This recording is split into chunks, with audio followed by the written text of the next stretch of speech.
Hello friends, स्वागत है आपका आपके यूट्यूब चैनल। हम पढ़ रहे हैं, हमने पिछली वीडियो में यूनिट 3 को पढ़ रहे थे। अब यूनिट 3 से हम आगे के टॉपिक पढ़ते हैं। हमारा अगला टॉपिक है इलेक्ट्रोड विभव तथा मानक इलेक्ट्रोड विभव। ठीक है, इलेक्ट्रोड विभव यानी कि ई और मानक इलेक्ट्रोड विभव को ई नोट से रिप्रेजेंट करते हैं। में संबंध या आ जाता है, ये नष्ट समीकरण के नाम से भी आता है। ठीक है, ये टॉपिक बहुत ज़्यादा इंपॉर्टेंट है। देखिए ये होता क्या है, हम मान लेते हैं माना किसी इलेक्ट्रोड पर होने वाली अपचयन अभिक्रिया निम्न है। हमने कोई अपचयन अभिक्रिया ली। अपचयन अभिक्रिया क्यों बोल रहे हैं, यानी कि अपचयन अभिक्रिया उसे बोलते हैं जिसमें इलेक्ट्रॉनों का योग होता है, उसे हम क्या बोलते हैं, उसे हम अपचयन अभिक्रिया बोलते हैं। और जिसमें इलेक्ट्रॉन त्याग किए जाते हैं, ठीक है, उसे हम क्या बोलते हैं, उसे बोलते हैं हम ऑक्सीकरण। और जिसमें इलेक्ट्रॉन ऐड हो रहे यानी कि ग्रहण हो रहे, जिसमें इलेक्ट्रॉन ग्रहण किए जाते हैं, उसे हम क्या बोलते हैं, उसे बोलते हैं हम अपचयन। ठीक है, देखिए क्या पढ़ना है इसमें। जर्मन के भौतिक वैज्ञानिक नस्ट के अनुसार किसी ताप यानी कि ताप, ठीक है, टी तथा धातु इलेक्ट्रोड विभव ई तथा विलयन के धातु आयन की मोलर सांद्रता, ठीक है, धातु आयन, ये जो धातु आयन हमने लिया, ठीक है, यहाँ पे मोलर सांद्रता लिखने के लिए हमें ये बड़ा ब्रैकेट लगाना पड़ता है। में निम्न संबंध होता है, ये डायरेक्ट आपको याद रखना है। समीकरण क्या है, ई बराबर ई नोट माइनस के आर टी बटे एन एफ और लॉग एम। ठीक है, यहाँ पे ये जो एस है, एस का मतलब यहाँ पे सॉलिड है, और ए क्यू का मतलब एक्वा यानी कि यहाँ पे लिक्विड से संबंधित है। ठीक है, तो ये हो जाएगी कितना, ये हो जाएगा लॉग एम एस बटे एम एन। यहाँ पे ये क्या है, इलेक्ट्रॉनों की संख्या एन पॉजिटिव। ठीक है, अभी ये जो है ये लॉग ई में है, इसे चेंज करने के लिए यानी कि इसका जो 10 के आधार में लिखने के लिए तो क्या करना पड़ेगा, देखिए ये हो जाएगा ई बराबर ई नॉट माइनस के, जब लोग ई को 10 में चेंज करेंगे तो कितना आ जाएगा, 2.303 आर टी बटे एन एफ और लोग 10 एम बटे और ये वाला एम। ठीक है, अब तुम्हें इसके बाद क्या करना है, इसके बाद और कुछ नहीं करना, केवल जो इसमें ये यूज हो रखे हैं बस इनके बारे में बताना है कि कौन क्या है। जैसे ई हो गया, ई क्या है, ई इलेक्ट्रोड विभव है, और जो ई नोट है वो क्या है, वो मानक इलेक्ट्रोड विभव है। एन क्या है, एन इलेक्ट्रोड अभिक्रिया में भाग लेने वाले इलेक्ट्रॉनों की संख्या है। ठीक है, और जो आर है, आर क्या है, आर गैस नियतांक है। और यहाँ पे ये जो एफ है, एफ क्या है, ये वाला एफ, एफ फैराडे नियतांक है। और जो टी है, टी क्या है, टी परमताप है। ठीक है, आई होप आपके टॉपिक ये समझ में आया होगा। अगला टॉपिक देखते हैं। अगला टॉपिक है आपका, ये भी बहुत ज़्यादा इंपॉर्टेंट है। ठीक है, कोलराउस का नियम।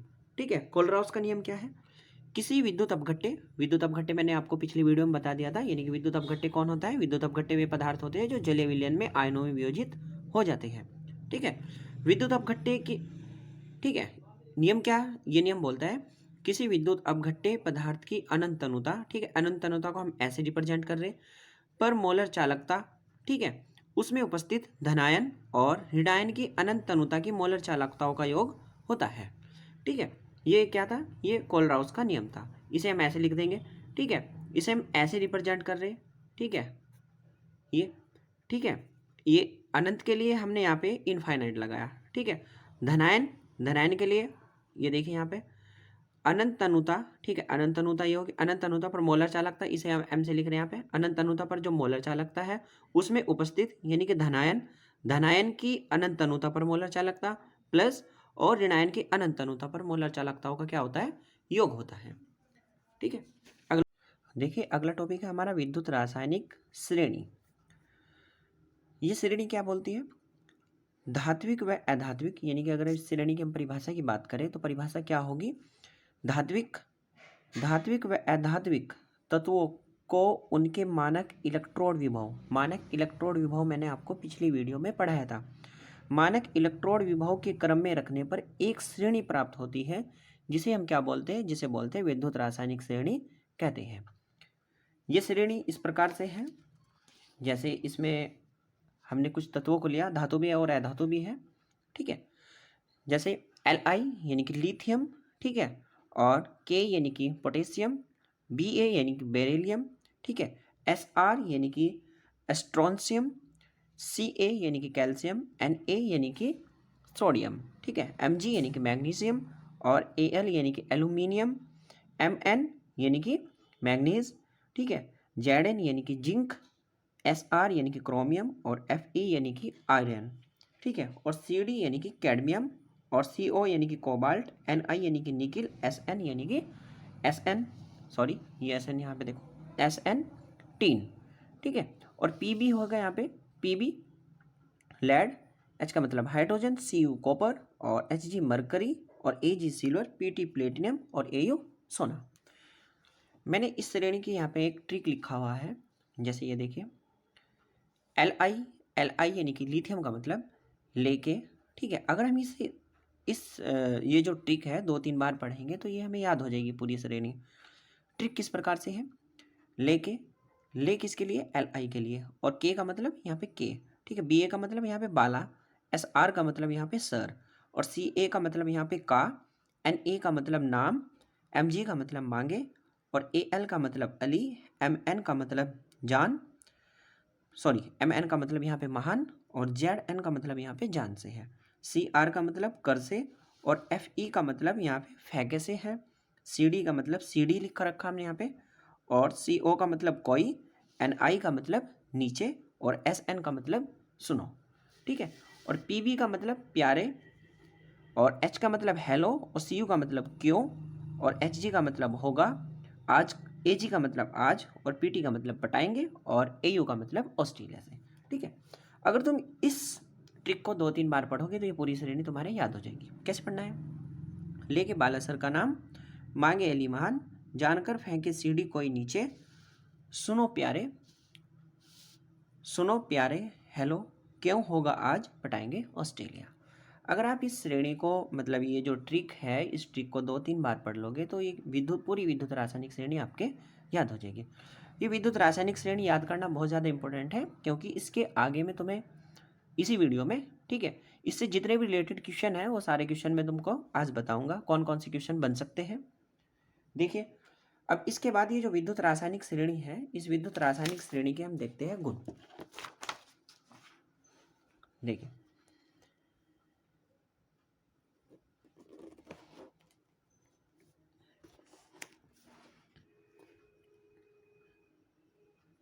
ठीक है, इसमें विद्युत रासायनिक श्रेणी के लक्षण को देखते हैं। पहला लक्षण क्या है, जिन धातुओं के मानक इलेक्ट्रोड विभव का मान ऋणात्मक होता है, ठीक है, जिन धातुओं के मानक इलेक्ट्रोड विभव यानी कि ई नोट का मान ऋणात्मक होता है उन धातुओं को गैल्वेनिक सेल में हाइड्रोजन के सापेक्ष और ऋण ध्रुव पर रखा गया है। पहला पॉइंट ये हो गया, ठीक है। दूसरा पॉइंट क्या है, जो धातु हाइड्रोजन की अपेक्षा अधिक अपचायक होती है उन धातुओं को विद्युत रासायनिक श्रेणी में हाइड्रोजन से ऊपर रखा गया है। इसका मतलब ये है, यानी कि जो धातु हाइड्रोजन से अधिक अभिक्रियाशील है उस धातु को हाइड्रोजन से ऊपर रखा गया है। तीसरा पॉइंट क्या है, तीसरा पॉइंट, जो धातु हाइड्रोजन की अपेक्षा दुर्बल अपचायक होती है उन धातुओं को विद्युत रासायनिक श्रेणी में हाइड्रोजन से नीचे रखा गया है। फोर्थ पॉइंट क्या है, जिन धातुओं के मानक इलेक्ट्रोड विभव का मान धनात्मक होता है उन धातुओं को गैल्वेनिक सेल में हाइड्रोजन, ठीक है, हाइड्रोजन इलेक्ट्रोड के सापेक्ष धन ध्रुव में रखा गया है, और जिनका ऋणात्मक होता है उसे हाइड्रोजन के सापेक्ष किस में रखा गया था, ऋण ध्रुव में रखा गया था। ये देखिए पॉइंट, जिन धातुओं के मानक इलेक्ट्रोड का विभव ऋणात्मक होता है उन धातुओं को गैल्वेनिक सेल में हाइड्रोजन के सापेक्ष ऋण ध्रुव में रखा गया था। उसके बाद इसमें देखिए ये तो हो गए क्या, ये इसके लक्षण हो गए। अब हम इसके कुछ गुण देखते हैं। पहला गुण है रासायनिक सक्रियता, ठीक है, विद्युत रासायनिक श्रेणी में ऊपर से नीचे जाने पर धातुओं की जो रासायनिक सक्रियता है वो क्या है, घटती है, क्योंकि धातु के इलेक्ट्रॉन त्याग करने की प्रवृत्ति की माप होती है, तथा विद्युत रासायनिक श्रेणी में ऊपर से नीचे जाने पर धातुओं के इलेक्ट्रॉन त्याग करने की प्रवृत्ति घटती है अथवा रासायनिक सक्रियता घटती है। इसका मतलब ये है, इसका मतलब ये है, यानी कि विद्युत रासायनिक श्रेणी में जो धातु जितनी ऊपर होगी वह उतनी ही अधिक अभिक्रियाशील होगी। अगला पॉइंट देखते हैं। अगला पॉइंट है इसमें धातुओं का धन विद्युतीय लक्षण, धातुओं का धन विद्युतीय लक्षण। ये देखिए विद्युत रासायनिक श्रेणी में ऊपर से नीचे जाने पर धातु के इलेक्ट्रॉन त्याग कर धनायन बनाने की प्रवृत्ति कम होती जाती है।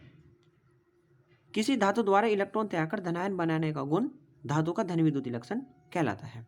अतः विद्युत रासायनिक श्रेणी में ऊपर से नीचे जाने पर धातु का जो धन विद्युतीय लक्षण है वो क्या है, वो घटता जाता है। जैसे एग्जाम्पल के लिए दे रखा है यहाँ पे, दी गई 5 धातुओं में से घटते हुए धन विद्युतीय लक्षण के अनुसार व्यवस्थित करो। जैसे इसमें Li हो गया, Zn हो गया, Fe हो गया, Cu हो गया और Ag हो गया। जो धातुओं का धन विद्युतीय लक्षण का घटता हुआ क्रम है वो क्या है, यानी कि सबसे कम किसका होगा, जो विद्युत रासायनिक श्रेणी में सबसे ऊपर होगा। फिर Zn इसके बाद है, क्योंकि जो Zn है वो Fe से ऊपर है, और जो Cu यानी कि जो Fe है वो Cu से ऊपर है, और जो Cu है वो Ag से ऊपर है। यानी कि जो जितना नीचे विद्युत रासायनिक श्रेणी में होगा वह उतना ही धन विद्युतीय लक्षण प्रदर्शित करेगा, यानी कि वह इतना ही धनात्मक होगा। उसके बाद है इसमें तीसरा पॉइंट है विस्थापन अभिक्रियाएं। ये विस्थापन अभिक्रिया बहुत ज़्यादा इंपॉर्टेंट है, इसके लिए अलग से क्वेश्चन पूछ लिया जाता है। विद्युत रासायनिक श्रेणी में जो ऊपर स्थित धातु होती है वो अपने नीचे वाली धातु को उसके लवण के विलयन से विस्थापित कर देती है। देखिए इसमें कुछ क्वेश्चन है, जैसे पहला क्वेश्चन हो गया, जैसे पहला एग्जाम्पल हमने लिख रखा है यहाँ पे, जिंक धातु कॉपर सल्फेट के विलयन से कॉपर को विस्थापित कर देती है, क्यों। अब ये देखिए किसकी बात हो रही है यहाँ पे, जिंक की बात हो रही। जिंक कहाँ है, जिंक ये है, ठीक है, और कॉपर कहाँ है, कॉपर, जिंक ये हुआ, और कॉपर ये देखो, कॉपर यहाँ पे, ये इसके बाद के है जो इधर वाले लिखे हुए हैं, ये कॉपर है, कॉपर यानी कि बहुत नीचे है। तो अभिक्रियाशीलता किसकी अधिक होगी, वो जिंक की अधिक होगी, किससे, Cu से। ये देखें आप, ये हो जाएगा, जैसे इसमें लिख रखा विद्युत रासायनिक श्रेणी में जिंक का स्थान कॉपर से ऊपर है, अतः जिंक कॉपर की अपेक्षा अधिक क्रियाशील है। Cu पॉजिटिव यानी कि कॉपर बोल दो, कॉपर के अपचयित होने की अक्षमता यानी कि जिंक से अधिक है, कॉपर के अपचयित होने की जो अक्षमता है वो जिंक से अधिक है, अतः जिंक कॉपर सल्फेट के विलयन से कॉपर को क्या कर देता है, विस्थापित कर देता है। ये जो Zn है जब CuSO4 के साथ अभिक्रिया करेगा, यहाँ से CuSO4 को हटा के अपना स्थान ले लेगा, ठीक है। ये देखें यहाँ पे ZnSO4 और प्लस के कितना हो जाएगा, Cu। अगला क्वेश्चन है इसमें, कॉपर है वो सिल्वर नाइट्रेट यानी कि AgNO3 के विलयन से सिल्वर को विस्थापित कर देता है, क्यों, सेम रीजन है। जो कॉपर है वो Ag से ऊपर होगा। ये देखें जो कॉपर, ठीक है, कॉपर की बात हो रही, ठीक है, Ag कहाँ है, ये रहा, और जो कॉपर है, कॉपर कहाँ है, कॉपर ये रहा। अब ये देखिए विद्युत रासायनिक श्रेणी में जो Ag है, Ag से ऊपर क्या है, कॉपर, तो इसमें अभिक्रियाशीलता किसकी अधिक होगी, कॉपर की अधिक होगी। सेम रीजन है, क्या लिख देंगे, विद्युत रासायनिक श्रेणी में जो कॉपर का स्थान है वो सिल्वर से ऊपर है, अतः कॉपर सिल्वर से अधिक क्रियाशील है। Ag यानी कि सिल्वर के अपचयित होने की क्षमता कॉपर से अधिक है, अतः कॉपर सिल्वर नाइट्रेट के विलयन से सिल्वर को क्या कर देता है, विस्थापित कर देता है। रिएक्शन कैसे लिखेंगे, Cu AgNO3, यहाँ से Ag हट जाएगा, कौन हटाएगा, Cu हटाएगा। क्यों हटा रहा, क्योंकि विद्युत रासायनिक श्रेणी में इससे ऊपर है, और इससे ऊपर है तो इसका मतलब ये है कि ये विद्युत की इसकी जो अभिक्रियाशीलता है वो अधिक है। अब देखिए इसमें अगला क्वेश्चन है, लोहे की कील को कॉपर सल्फेट के विलयन में डुबाने पर लोहे की कील पर तांबा जम जाता है, जबकि सिल्वर यानी कि चांदी की कील को डुबाने पर तांबा नहीं जमता। सेम रीजन है, अगर तांबा जम रहा तो यानी कि वो अभिक्रिया कर रहा वहाँ पे, यानी कि देखिए विद्युत रासायनिक श्रेणी में जो लोहा यानी कि आयरन का स्थान कॉपर से ऊपर है, विद्युत रासायनिक श्रेणी में जो आयरन यानी कि Fe का स्थान वो किससे ऊपर है, कॉपर से ऊपर है। इस कारण लोहा कॉपर से अधिक क्रियाशील होता है। वह लोहा कॉपर सल्फेट के विलयन से कॉपर को क्या कर देता है, विस्थापित कर देता है, अतः कॉपर सल्फेट के विलयन पर लोहे की कील डुबोने पर तांबा जम जाता है। जैसे ही FeCuSO4 की जब रिएक्शन करेगा, ये जो Fe है ये CO को विस्थापित कर देगा, क्यों कर रहा, क्योंकि ये विद्युत रासायनिक श्रेणी में ऊपर है इससे। अगला क्वेश्चन क्या था हमारा, जबकि सिल्वर यानी कि चांदी की कील डुबोने पर जो तांबा है वो नहीं जमता, क्यों, ये देखिए, जबकि विद्युत रासायनिक श्रेणी में जो सिल्वर का स्थान है वो कॉपर से नीचे है, अतः सिल्वर कॉपर से कम क्रियाशील है। जो सिल्वर है वो कॉपर से क्या है, कम क्रियाशील है, जिस कारण सिल्वर कॉपर सल्फेट के विलयन से कॉपर को क्या विस्थापित नहीं कर पाता, अतः सिल्वर यानी कि चांदी की कील पर तांबा नहीं जम पाता। ये जो Ag है, ठीक है, Ag, इसका जो Ag का स्थान है वो क्या है, ये देखिए यहाँ पे Ag का स्थान कॉपर से क्या है, नीचे है। तो इसमें से अधिक क्रियाशील कौन है, इसमें अधिक क्रियाशील कॉपर है, और जो Ag है, Ag क्रियाशीलता कॉपर की अपेक्षा क्या है, कम है। तो इस कारण कोई अभिक्रिया यहाँ पे नहीं होगी। अगला देखते हैं इसमें, अगला सेम क्वेश्चन है।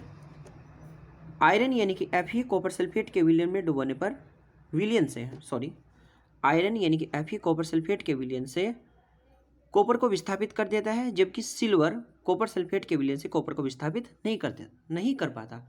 जो कर पा रहा, इसका मतलब क्या है कि वो विद्युत रासायनिक श्रेणी में ऊपर है, और जो नहीं कर पा रहा उसका मतलब वो विद्युत रासायनिक श्रेणी में क्या है, नीचे है। जैसे ये हो गया FeCuSO4 एरो, ये जो Fe है, ठीक है, ये जो Fe है, क्योंकि ये Cu से विद्युत रासायनिक श्रेणी में क्या है, ऊपर है तो अधिक क्रियाशील है, इसलिए यहाँ से कितना आ जाएगा, FeSO4 आ जाएगा, और Cu यहाँ पे अलग आ जाएगा। जो AgCuSO4 है, ये इसके साथ अभिक्रिया नहीं करेगा, क्योंकि विद्युत रासायनिक श्रेणी में जो Cu है वो ऊपर है, और जो Ag है, Ag नीचे है। इसमें कुछ क्वेश्चन बनते हैं, जैसे ये हो गया, इसमें कुछ क्वेश्चन बनते हैं, ये वाले क्वेश्चन भी बहुत ज़्यादा इंपॉर्टेंट है। वो पूछेगा कि ये बताओ निम्नलिखित में से कौन सी अभिक्रिया संभव है या नहीं है। अब यहाँ पे ये देखिए, Cu, क्या Cu, जो Cu है HCl यानी कि H को यहाँ से विस्थापित कर देगा। अगर ये Cu विद्युत रासायनिक श्रेणी में हाइड्रोजन से ऊपर हुआ तो ये इसे विस्थापित कर देगा, तो ये रासायनिक अभिक्रिया संभव होगी। अब देखते हैं, हाइड्रोजन कहाँ है, हाइड्रोजन है ये, ठीक है, ये हाइड्रोजन हो गया, और जो Cu है ये, इसमें से अधिक क्रियाशील कौन है, इसमें अधिक क्रियाशील हाइड्रोजन है।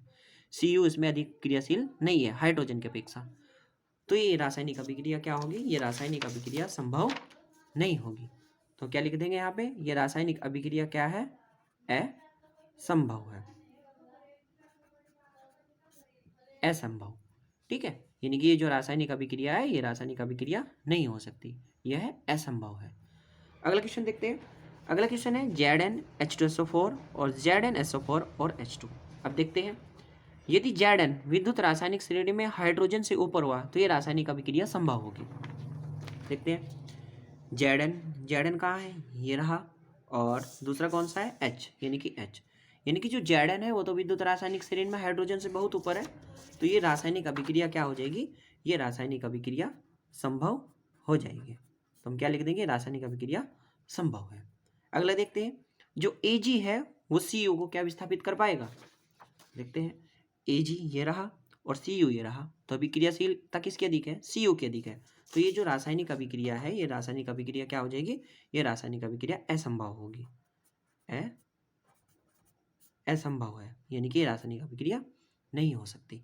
उसके बाद CuAgNO3 को क्या विस्थापित कर पाएगा। अब देखते हैं Cu का स्थान कहाँ है, Cu ये रहा, और Ag कहाँ है, Ag नीचे है, तो अभिक्रियाशीलता किसकी अधिक है, कॉपर यानी कि Cu की।